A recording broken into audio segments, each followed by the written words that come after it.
is a man called Paddy Dail, and he is representing a community who are organized in the streets in their tens of thousands, those who are fighting for migrant redress. And the fact that tens of thousands of people have already come out represents the frustration and the distress felt by so many at the heart of our housing crisis. Paddy Dail.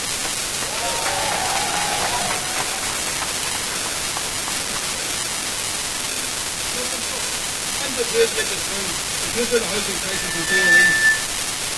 Our family homes are permanent in Donegal. We asked Dublin and Ireland for their support. That shouldn't happen in the 21st century. And plus,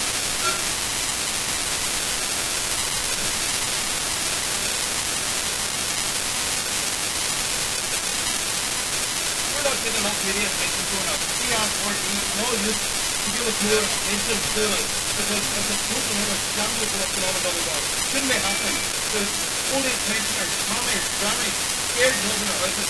They're asking for emergency accommodation and they won't be able to give it. They're scared that their houses are going to fall down on top of them because of the government lack of regulation and legislation.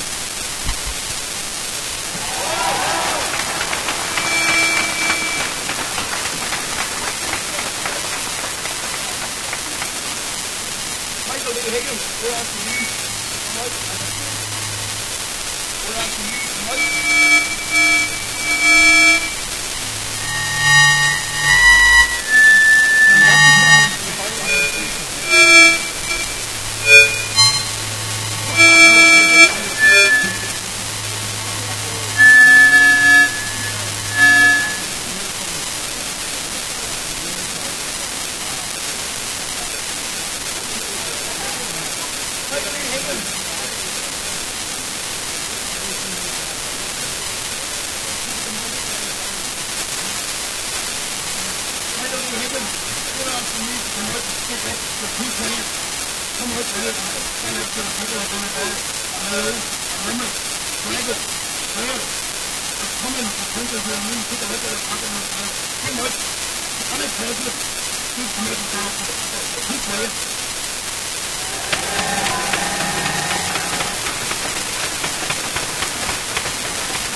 Thank everyone for their support.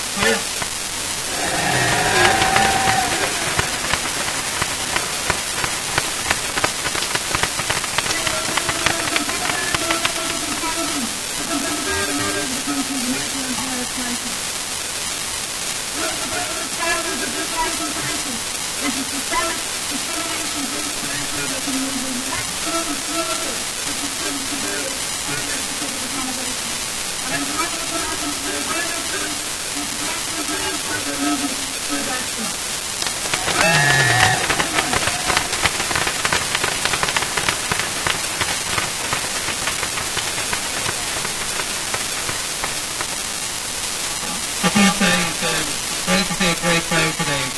many people in Ireland don't realise it, but travellers are living in inhumane, substandard accommodation that nobody in Ireland would be expected to live in.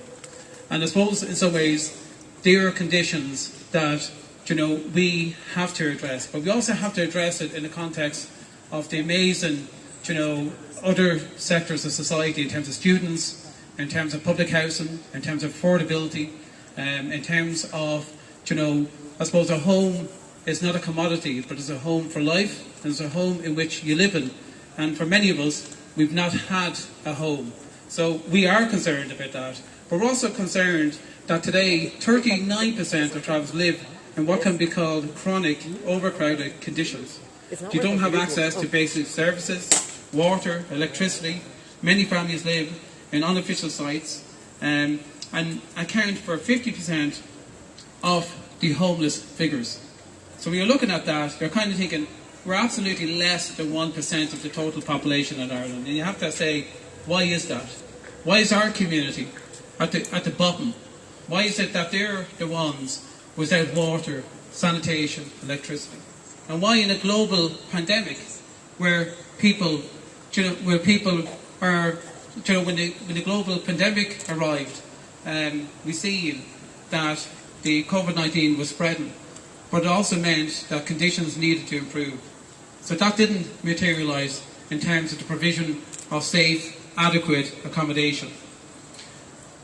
When the government talked about 2 billion, and you're saying there's 2 billion going to be allocated in terms of housing, you're saying, well, that's great that they're now invested. But then when you look at the accommodation in terms of travellers, 72 million euros ring-fenced for travel accommodation went unspent from 2018 to 2019. So why is that? That you have a budget, you have allocation, but you're not spending it. And what I'd be saying to the government inside is, that's absolutely shameful. It's not acceptable, and there's no way that that the government can stand over that in terms of the provision of accommodation. And I suppose our community, our situation is not getting better, it's getting worse. And when we talk about housing for all, it's housing for some and not everybody. And I suppose today I am absolutely angry by the very state in which people are homeless. And not only homeless, but people are absolutely dying on the streets. And that's unacceptable.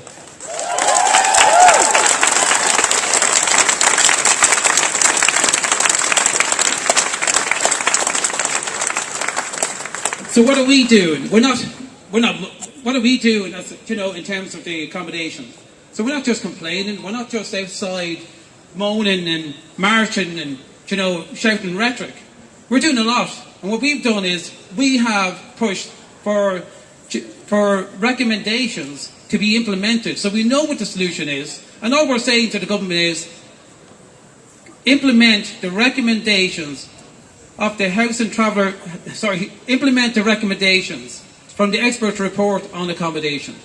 And if local authorities are not fit, if they're not able and tasked, and if you're not able, then set up an independent housing agency to oversee and monitor the delivery of traveller culturally appropriate accommodation throughout this Ireland.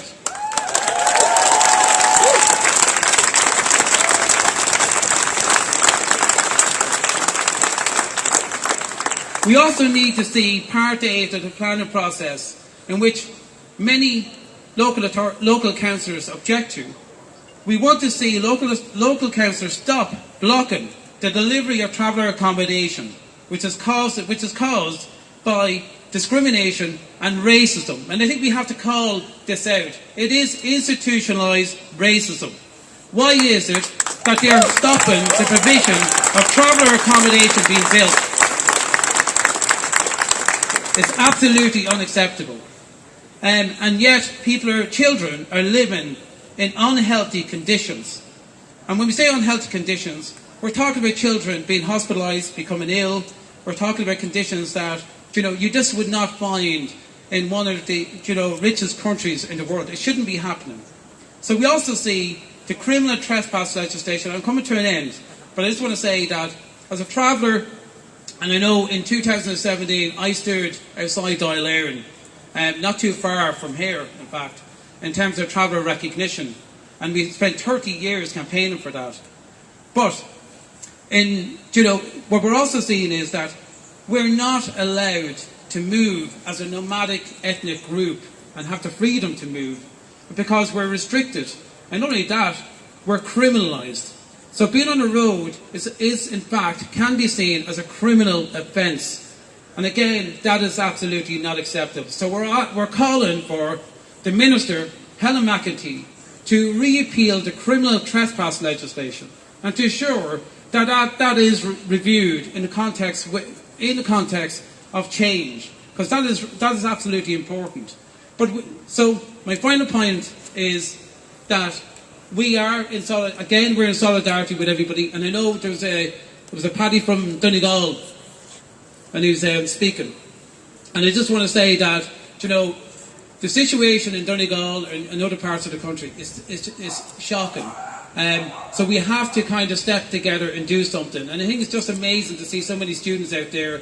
And I know that from year to year, we can see the accommodation and we can see the news. But I think it's really important that we stand in solidarity, unity, and work together to bring about the necessary change. And all I'm going to say is, if you can give a big shout so they can hear you in there, and give them a big welcome back and say, House of for all! House of for all!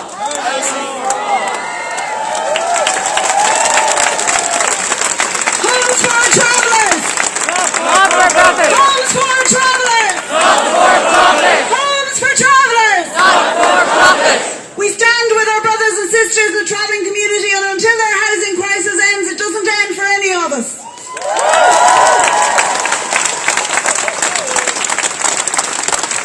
And Bernard mentioned students, and while thousands and thousands of purpose-built student accommodation bedrooms have been built in the last few years, students have been systematically excluded from being able to access them because of the price. And we've all heard the stories in recent weeks of students trying to access accommodation, especially students in Galway, who have been faced with absolutely astronomical prices for a 5-day, I think I heard something like €1,000 a month for accessing accommodation that's only available from Monday to Friday. It's absolutely disgraceful, outrageous, and should not be tolerated. Our next speaker is Beth O'Reilly from the USI. Homes for students! Homes for students!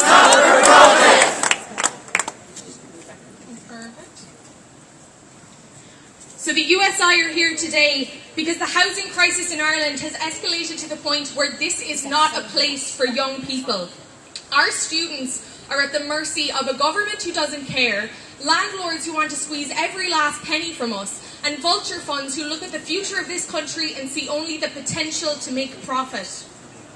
This housing crisis is a student issue, and it's an all-island student issue. From Cork to Belfast, there are thousands of students who should be excited about beginning the best years of their life, but instead they're booking hostel rooms, begging for accommodation on Twitter, or commuting across the country because they cannot find a place to live.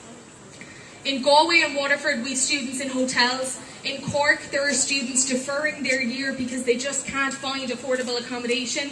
In Belfast, hundreds of students have been told that the accommodation was overbooked and there's just no place for them. And in Dublin, the city planning officer is so out of touch that all we get is luxury student accommodation. It's a kick in the teeth for every student walking home from their lectures to go past vacant and derelict buildings when they can't find an affordable place to live.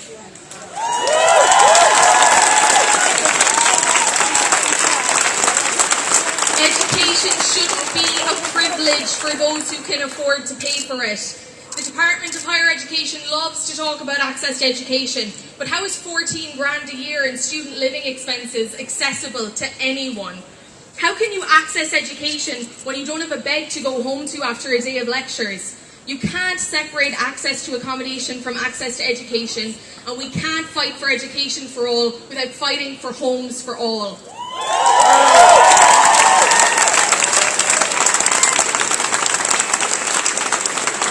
The Housing for All plan offered nothing to student renters, nothing for students in digs who already have next to no rental rights, Nothing for HEIs who need capital grants so that they can build purpose-built student accommodation at an affordable rate. So at the end of our studies, when we've spent years struggling to find the money just to have a roof over our heads, why should we stay? Why should students stay in Ireland when the message they've been hammered with during their time in higher education is that they are nothing but cash cows for the higher-ups looking to make a profit? We are graduating into an Ireland we cannot afford to live in.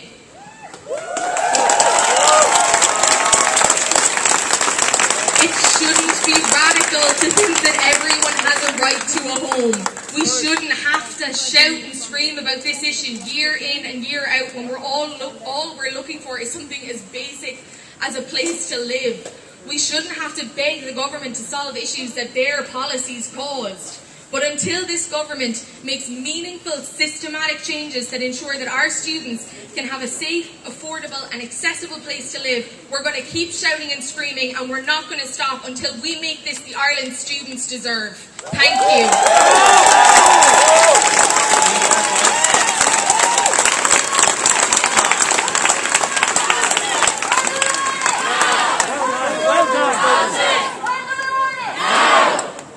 What do we want? Houses! When do we want it? Now! What do we want? Houses! When do we want them? Now! So a couple of people have said to me, there's no politicians here today, but there's actually a few, and we're going to have a couple of the good guys speaking, and there's a couple of them joining us now, and after that we're going to have a bit of music. So first I would like to invite Cian O'Callaghan, Social Democrat TD for Dublin Bay North, to address you.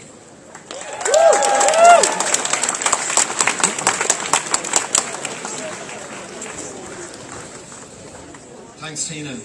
Firstly, I want to say, in relation to Mika and fire safety defects and Pyrite and the billions of damage that have been done to people's homes and the damage and distress that have been done to people's lives, of going to bed not knowing if it's safe for your children in terms of fire safety, or your children seeing their homes falling apart in front of their eyes. This is not an accident.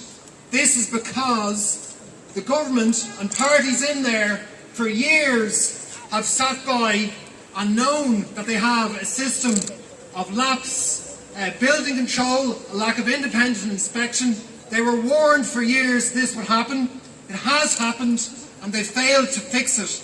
And that is a direct result of them siding with builders and siding with developers and putting people's lives as a secondary interest to that and not thinking of that. It's not an accident. And we stand strongly with everyone in Donegal and everywhere else that's been affected by that. I have to say, in my constituency, a lot of people have been affected by fire safety and Pyrite issues. We know strongly what people in Donegal are going through, and full solidarity with you and everyone campaigning on this. I want to say in terms of the crisis we're in now, and we've heard from how this is affecting students and how it's affecting travellers. People with disabilities are also very much at the sharp end of the housing crisis. Migrants, people in low incomes. We have some of the highest rents in Europe, some of the most unaffordable housing. We have more than 8,000 people living in emergency accommodation. More than 120,000 households in housing waiting lists are living in insecure HAP tenancies. And in that context, what has the government done in their Housing for All plan? They have proposed in their Housing for All plan €1 billion in extra subsidies for developers. Now how can they justify the use of our public resources to give more money to developers and builders and investment funds? They're already spending €1 billion a year in subsidies for private landlords and investment funds, and they want to add more to that. And at the same time, in Housing for All, in terms of housing first tenancies that are needed for people who've lost their homes, who are sleeping rough, living in emergency accommodation, all Housing for All does on that is have 20 extra tenancies a year. That's it. That's as much as they could come up with in their big Housing for All plan. And that is not acceptable. We will not stand for that. So what we need is a tax on vacant homes. We need an end to all subsidies for developers. We need an end to the tax loopholes and favourable tax treatment for investment funds. And we need this money in our public resources to be put directly into building affordable cost rental and social homes that are needed. And we need to stand united in demanding that we get the housing that we need and that we deserve. Gorv Magat. Thank you, Cian O'Callaghan. In the constituency of Dublin Bay North this week, we saw something pretty sinister happening, which was that these posters that you can see here at the front of the stage that were being put up to advertise today's demonstration were being taken down and replaced with a sign that had a pretty toxic anti-migrant message on it, which I'm not going to repeat now. But what we want to say today is that we want to blame the vultures and not other cultures. Blame the vultures! Blame the vultures! Not other cultures! Blame the vultures! Not other cultures! As all the speakers have said so far, this is about housing for everybody, and we stand with all of the communities at the heart of the housing crisis. The people are not to blame, it's the people in the Leinster House who are to blame.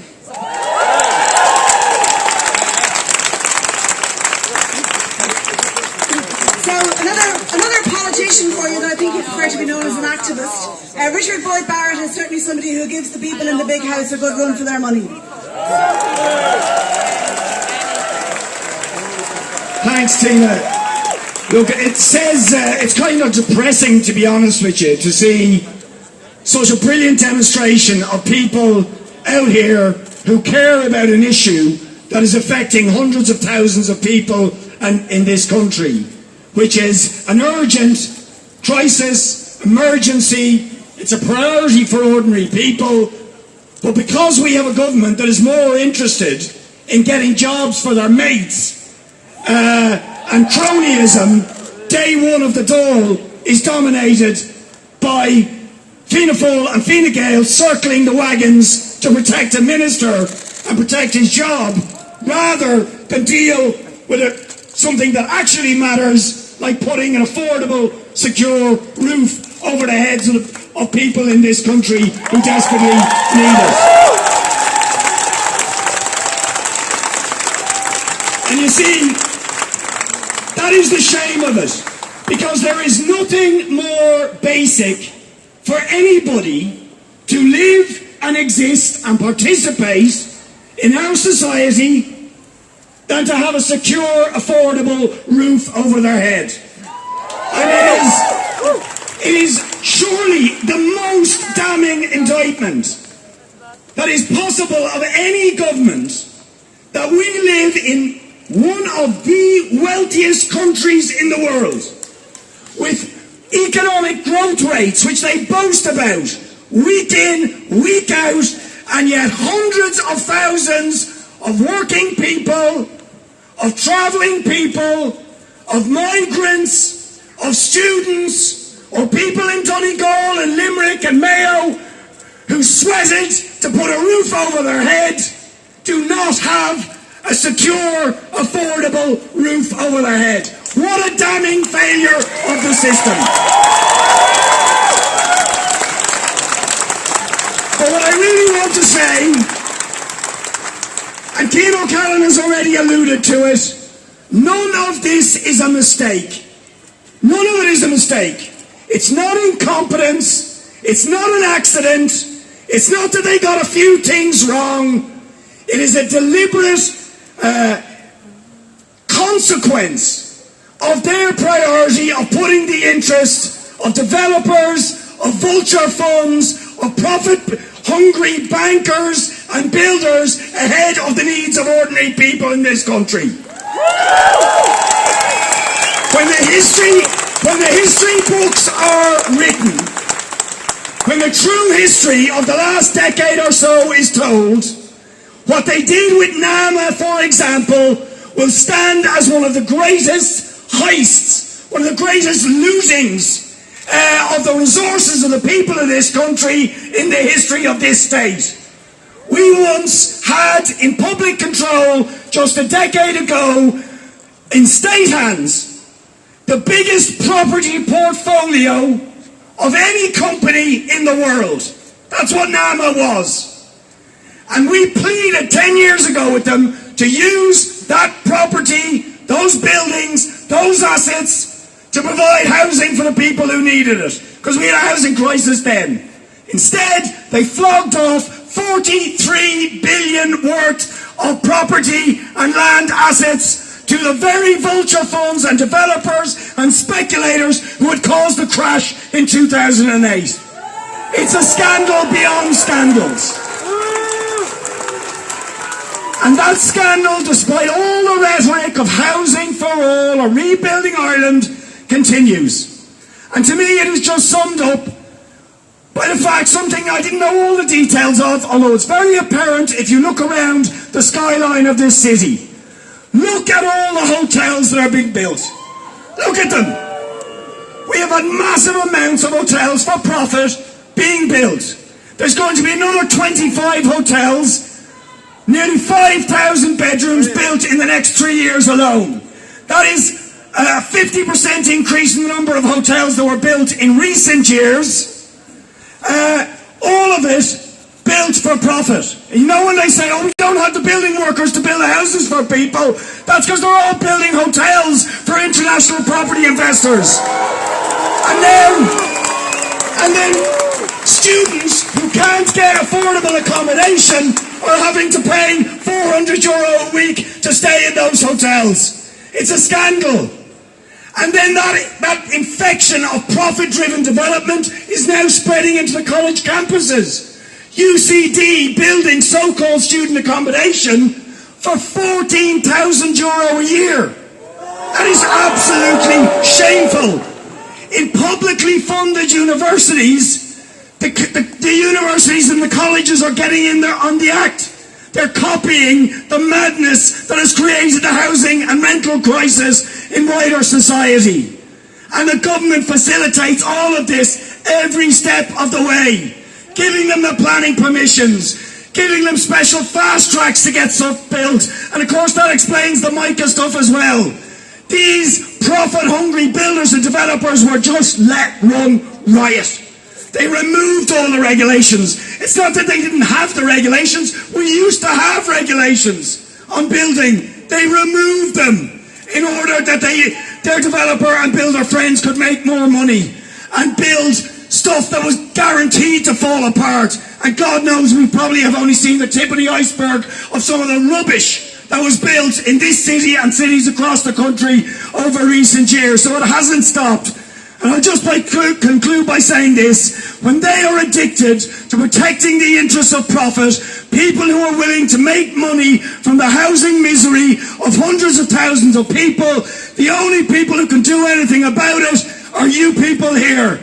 The travellers, the people from Donegal, the students, the working people who are priced out of the market. We have to rise up and demand that secure, affordable housing is a basic right for every human being in this country. Thanks very much. Vultures, vultures, vultures! Vultures, vultures, vultures! Vultures, vultures, vultures! Folks, there's an incredible turnout today and an amazing variety of groups and signs. So the journalists that are over here have asked me, will you all hold up your signs so that they can take a picture representing all of the issues, all of the groups.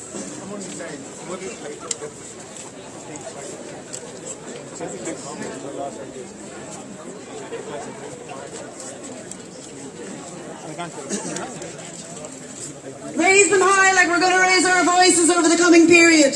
Vultures, vultures, vultures! Homes for people! Homes for people! Homes for people! What do we want? When do we want it? What do we want? When do we want it? Okay, next up is music from the Resistance Choir. A few songs and then a few more speakers. We're going to hear from tenants. We're going to hear from homeless services.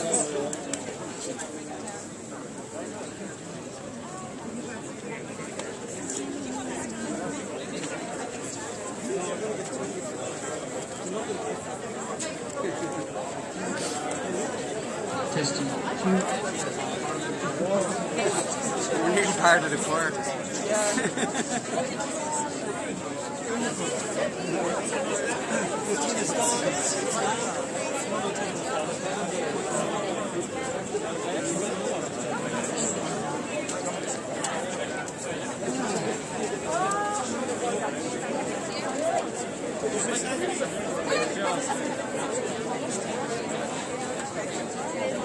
Okay, folks, the resistance choir.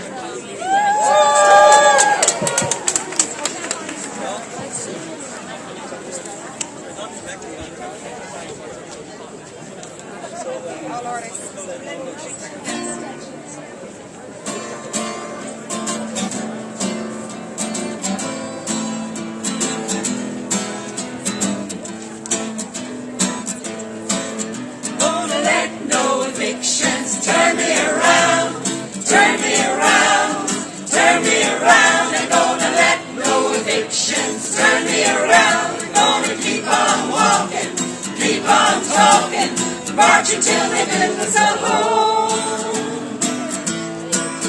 Gonna let no landlords turn me around, turn me around, turn me around. They're gonna let no landlords turn me around. Gonna keep on walking, keep on talking, marching till they build us a home. Gonna let no bankers take me out on the streets, out on the streets, out on the streets. They're gonna let no bankers take me out on the street. Gonna keep on walking, keep on talking, marching till they build us a home. Gonna let no minister deny me a home, deny me a home, deny me a home. They're gonna let no minister deny me a home. Gonna keep on walking, keep on talking, marching till they build us a home. Gonna let nobody die on the streets, die on the streets, die on the street. They're gonna let nobody die on the street. We're gonna keep on walking, keep on talking, marching till they build us a home. Minister O'Brien, tell me what have you done? What have you done? What have you done? Minister O'Brien, tell me what have you done? Gonna keep on walking, keep on talking, marching till they build us a home. Gonna let nobody turn me around, turn me around, turn me around. I'm gonna let nobody turn me around. I'm gonna keep on walking, keep on talking, marching till they build us a home. Marching till they build us a home. Marching till they build us a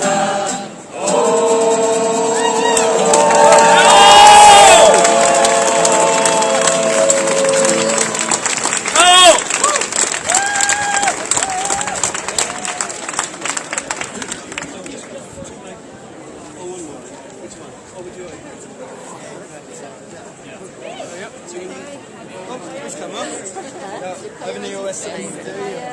Got 450 second hand. I love them. It's not value shit. If you knew how to value, you would have paid. You know, you would have had me pay double. But like, I let my direction wait someone to be using a lapel, like just having a name back.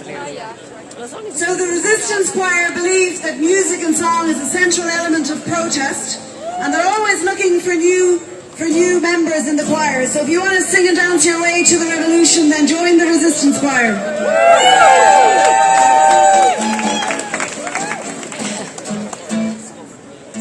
We're just turning up the volume, folks.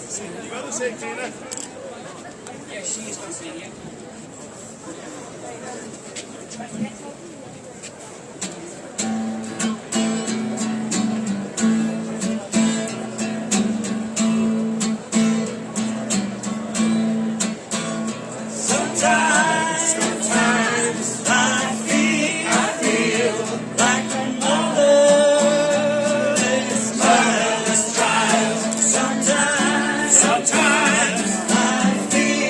feel like a mother.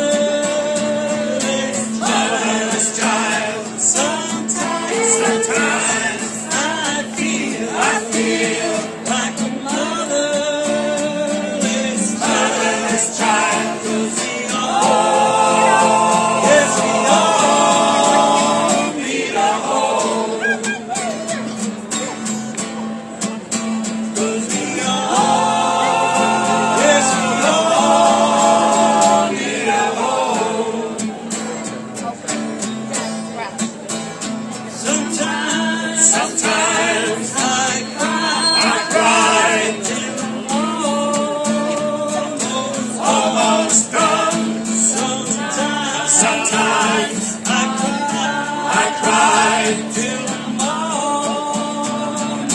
almost done. Sometimes I cry till I'm almost done. 'Cause we all need a home. Sometimes I feel like a refugee. Sometimes I feel like a refugee. Sometimes I feel like a refugee. 'Cause we all need a home.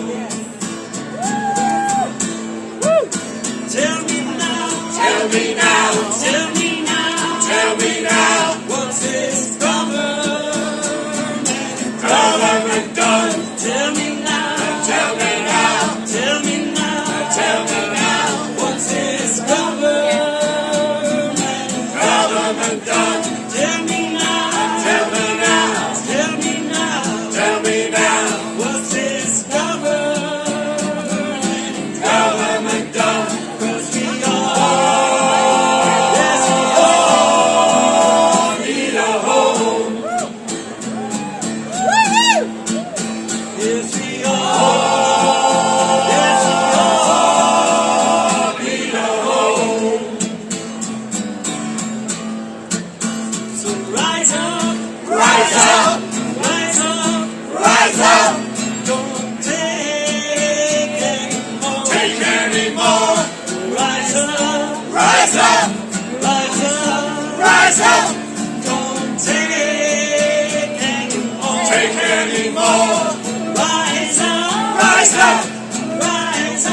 Rise up, don't take anymore. 'Cause we all need a home. 'Cause we all need a home. Sometimes I feel like a motherless child. Sometimes I feel like a motherless child. Sometimes I feel like a motherless child. 'Cause we all need a home. 'Cause we all need a home. 'Cause we all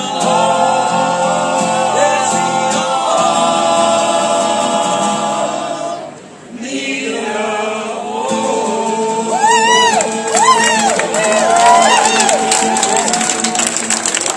Thank you to the Resistance Party.